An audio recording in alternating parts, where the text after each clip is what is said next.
Apa kabar saudara-saudara yang dikasihi oleh Tuhan Yesus Kristus? Ketemu lagi dengan saya di sini, Rumah Berkat Kasih. Sekarang kita akan berbicara tentang Roh Kudus. Apa itu Roh Kudus? Roh Kudus adalah roh yang tadinya tinggal di dalam sorga, diam di dalam sorga, yang turun ke dalam diri kita dan berpindah ke dalam diri kita, sehingga orang yang percaya kepada Kristus diberikan roh penolong di dalam diri kita, sehingga yang tadi roh itu tinggal di dalam sorga turun ke dalam diri kita dan diam di dalam diri kita. Untuk apa itu Roh Kudus? Roh Kudus adalah untuk penolong diri kita, yang orang yang percaya, kita yang percaya kepada Kristus, sehingga kita dikasih roh penolong. Jadi kita tidak berjalan lagi sendiri.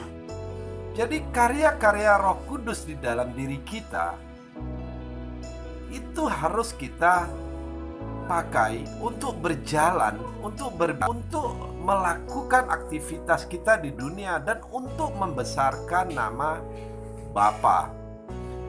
Jadi roh penolong itu ada di dalam diri kita, pindah ke dalam diri kita. Yang tadinya dia di sorga berkuasa, sekarang dia pindah ke dalam diri kita dan menguasai seluruh hidup kita. Jadi saudara, kita sekarang tidak lagi hidup sendiri. Apa yang kita lakukan bukan lagi untuk melakukan keinginan-keinginan daging kita, tetapi mengikuti keinginan-keinginan roh yang ada di dalam diri kita. Jadi kalau saudara berperilaku tidak sesuai dengan Roh Kudus, atau tidak, saudara berbicara bukan sesuai dengan Roh Kudus, atau melakukan sesuatu bukan kehendak Roh Kudus, itu Roh Kudus tidak akan berkarya dalam diri saudara. Itu Roh Kudus tidak akan melakukan apa yang saudara kehendaki. Jadi kita harus sesuai apa yang kita lakukan sesuai kehendak Roh Kudus. Jadi kita hidup bukan untuk kita lagi, tetapi untuk membesarkan roh yang ada di dalam diri kita. Kalau saudara berbicara atau berpikir atau melakukan tidak sesuai dengan Roh Kudus, Roh Kudus itu akan diam dan tidur dalam diri saudara. Tidak lagi dia berkarya, sehingga saudara berjalan tanpa Roh Kudus. Saudara akan terombang-ambing, saudara akan jatuh. Saudara akan tidak lagi hidup menurut kehendak Roh Kudus, tetapi kehendak dunia. Dunia akan menghancurkan saudara. Dunia akan membinasakan saudara. Dunia akan membawa saudara kepada lembah kematian. Jadi saudara-saudara, untuk apa Roh Kudus dalam diri kita? Supaya kita berdoa tidak berteriak lagi. Cukup jiwa kita yang akan berkata kepada Roh Kudus dengan lembut, dengan santai. Atau Anda lagi berjalan, Anda mengatakan, Bapa, bimbing aku. Tuhan, aku mau makan. Tuhan, aku mau bekerja. Tidak perlu Anda berteriak sekencang-kencangnya, karena Roh Kudus sudah diam di dalam diri saudara. Sehingga saudara dengan kata berbisik jiwa saudara mengatakan, Bapa, tolong aku. Bapa, kasihanin aku. Roh Kudus sudah mengerti. Bahkan Roh Kudus, karena dia tinggal dan besar di dalam saudara dan berkarya dalam saudara, dia tahu apa yang Anda butuhkan, apa yang Anda perlukan, apa yang Anda inginkan. Jadi sebelum Anda mengucapkannya, dia sudah tahu.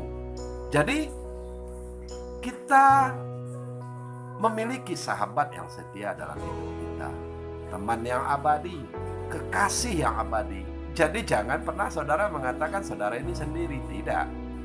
Jadi berlakulah sesuai apa yang dikehendaki Roh dalam hidupmu supaya kamu diselamatkan. Jangan mengikuti keinginan daging. Keinginan daging akan membuat saudara binasa. Keinginan daging akan membuat saudara itu mati. Keinginan daging membuat saudara sakit karena keinginan daging adalah maut. Tapi keinginan Roh adalah hidup untuk selama-lamanya. Bukan hanya sekedar hidup, tetapi hidup yang diberkati, hidup yang penuh dengan damai sukacita. Jadi saudara kalau ingin damai, jangan biarkan Roh Kudus itu tidur. Jangan biarkan Roh Kudus itu tidak berkarya dalam diri saudara. Tetapi karyakan Roh Kudus itu. Senangkan Roh Kudus itu. Muliakan Roh Kudus itu. Supaya saudara hidup di bumi seperti di sorga. Itulah kehendak Bapa dalam hidup kita. Kenapa kita dikasih Roh penolong? Supaya kita ditolong dalam segala hal, dibimbing dengan perjalanan kita, dipelihara waktu kita siang, dipelihara waktu kita malam, sehingga kita berjalan di malam hari tidak kegelapan dan berjalan di siang hari tidak kepanasan. Dan siapa musuh-musuh kita? Musuh-musuh kita dihalaunya karena Roh Kudus yang besar dalam diri kita. Jadi, kalau saudara memperkatakan baik, itu adalah berasal dari Roh Kudus. Tapi kalau saudara berkata jahat, berkata tidak berkenan dengan Roh Kudus, itu berasal dari daging. Daging dikuasai oleh si jahat. Jadi, saudara kepingin pilih hidup yang mana? Mau hidup baik atau mau hidup seperti mengikuti daging. Jadi saudara-saudara dikasih Tuhan Yesus Kristus, hiduplah melalui Roh. Hiduplah dengan Roh, berjalanlah dengan Roh. Karena Roh Kudus itu adalah kekasih kita, adalah Bapa kita yang diam di dalam diri kita, teman kita yang baik. Apapun permasalahanmu, kamu mau curhat, kamu mau minta tolong, Roh Kudus dekat, ada dalam diri kita. Dia tidak jauh. Dia mengasihi saudara. Dia teman abadi saudara. Dia adalah cinta yang dalam diri saudara. Seperti lebih dari kekasih, lebih dari bagaimana saudara cinta kepada hal-hal yang lain. Dia itu besar dalam diri saudara. Diri saudara adalah istana raja, di mana raja itu diam di dalam diri saudara. Dan malaikat-malaikat Tuhan mengelilingi diri saudara. Padahal kaki saudara tidak akan terantuk batu, kepala saudara tidak akan terantuk tembok. Karena saudara dipeliharanya. Itulah Roh Kudus. Itulah peranan Roh Kudus. Tuhan sendiri berpindah ke dalam diri kita. Bukan lagi di sorga. Yang saudara bayangin sorga di atas langit, sorga di mana-mana. Tetapi Dia ada di dalam diri kita dan saudara. Dia ada di dalam diri saudara. Dia besar di dalam diri saudara. Dia hidup di dalam diri saudara. Dia berkarya di dalam diri saudara. Jadi jadi saudara hidup hari ini bukan saudara yang hidup, tetapi Roh Kudus yang besar yang hidup di dalam diri saudara, sehingga saudara dimampukan untuk melakukan hal-hal besar. Jadi hari ini kalau saudara hidup, bukan karena saudara yang hidup, tetapi Roh Kudus yang besar yang membuat saudara hidup. Kiranya Tuhan Yesus memberkati saudara dan saya. Amin.